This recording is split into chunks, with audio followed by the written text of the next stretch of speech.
એ રોય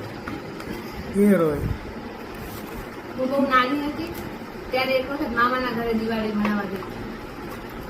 એ ટાઈમે આખો ખાટલો ભરીને મારા મામાએ મારા માટે ફટાકડા લાવ્યા હતા, જે મને ફોડતા આવડતા જ નતા. વાહ રે વાહ. અને એ જ ફટાકડા અમે દરેક મારા શેરીની અંદર જેટલા બી બધા બાળકો હતા ને બધા મારા પાસે જ આવે કે વિપુલ મામાએ આટલા બધા ફટાકડા લાવ્યા અને બધા ફટાકડા એ બધા જ ફોડ્યા. હું એમને જોઈને ખુશ થતી. પછી એક બીજી દિવાળી હતી, એક બીજી દિવાળી હતી તો એ ટાઈમે હું મારા ફ્રેન્ડ ઘરે ગઈ હતી.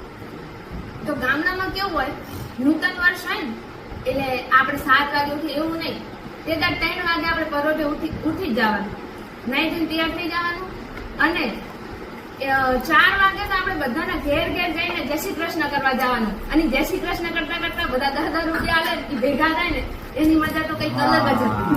યાર આ 10 તો વધારે મને યાદ આવી ગયું કેટલા અમે 10 5 5 ને 50 નાની છે એટલે 10 આવ્યા. આપણે તો 2 ને 5 જ આવે. 2 ને 5 આવતા. મને 5 રૂપિયા અમે લીધેલા છે, 10 લીધેલા છે. સાચી વાત છે. પગે લાગી એટલે ભેગા કડકડકતી નોટ લાગે. ના અને અત્યારેની દિવાળીમાં ના કોઈ એવો ભાવ છે કે ના કોઈને એવું કંઈક કરવું છે. ફોન આવી ગયા, ટેકનોલોજી બહુ વધી ગઈ એટલે બધા ભાવ મટી ગયા છે.